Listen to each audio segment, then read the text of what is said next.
Yeah. Hey everybody, it's Saturday. We're gonna go live for just a little bit this morning, and not the whole episode. I promise, not the whole episode.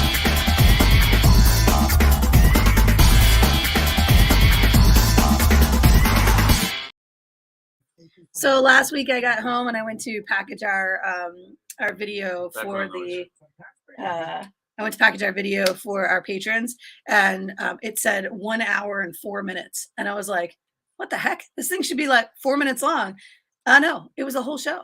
So we had live streamed mostly with me doing this. Yeah. Which is dumb. And I don't really know who watched it, if anybody, but so anybody that missed the show last week, that's what we had for you. It's now on YouTube. Mostly you're seeing Casey's ear, but you can hear both of us. And because we don't take callers, you could hear the whole conversation. And of course, also see the behind the scenes. So that was pretty cool. So anyway, this morning, we're not going to give you the entire show. We're just going to give you a little bit of what we're talking about today. We have been doing, so last week we tried to do a combination of adaptations and origin stories, but the adaptations conversation took the whole episode, which is fine. Although Charlie said that like it didn't really seem like a structured episode. It just sounded like you and me having a beer talking about adaptations. No, it's not a bad thing in my opinion. I know. I was like, dude, there's nothing wrong with that. Kat says that's her favorite part of it, just going back just and rapping. forth. Right. Yeah. So I was like, I don't think there's anything wrong with that. But anyway, people feel like they're part of the conversation. It's right? just not as instructive necessarily as some of the stuff we try to do. But so today we're going to be talking about character origin stories. I mean, anyone who just stands up there and lectures is not a good educator. No, that's true. That's true. So today we're going to talk about character origin stories, why they're important, how to create a really good one.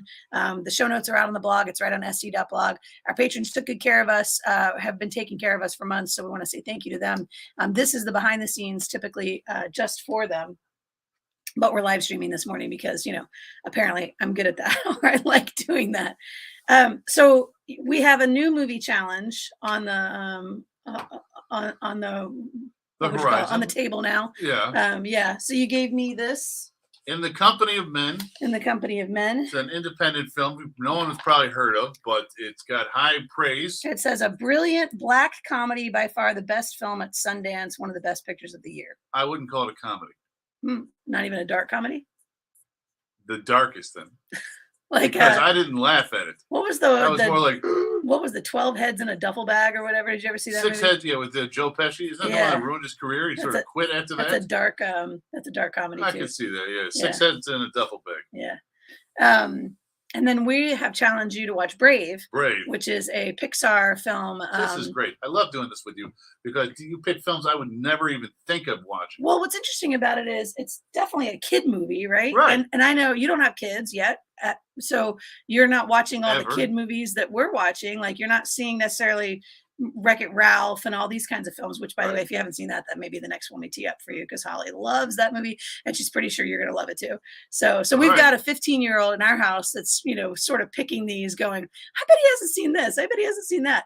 So we think you'll like Brave. So we'll I'll bring it to you next week and you can give that a try. The music's really good too. There's no singing because it's not a musical, but there's a really good score. That's rare. So I know it is rare for a Disney movie for it not to have a score, but it's not a musical.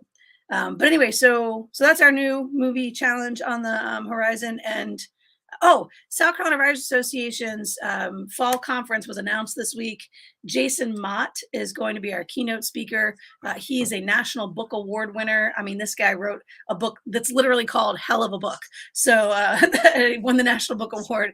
He's going to be there. Janice Ray, who's a writer out of Georgia, and Amy Poston, who's a romance author. So we got a poet / novelist, a memoirist, nonfiction writer in Janice Ray, and then we've got a romance novelist as our third keynote. It's going to be just a crazy good conference. So if you haven't taken a look at it yet, go out to my scwa.org and take a look at the conference information. Okay, we're going to go on the air here in about 30 seconds. So thank you very much for being patrons of the show. We appreciate you. We'll see you next time around.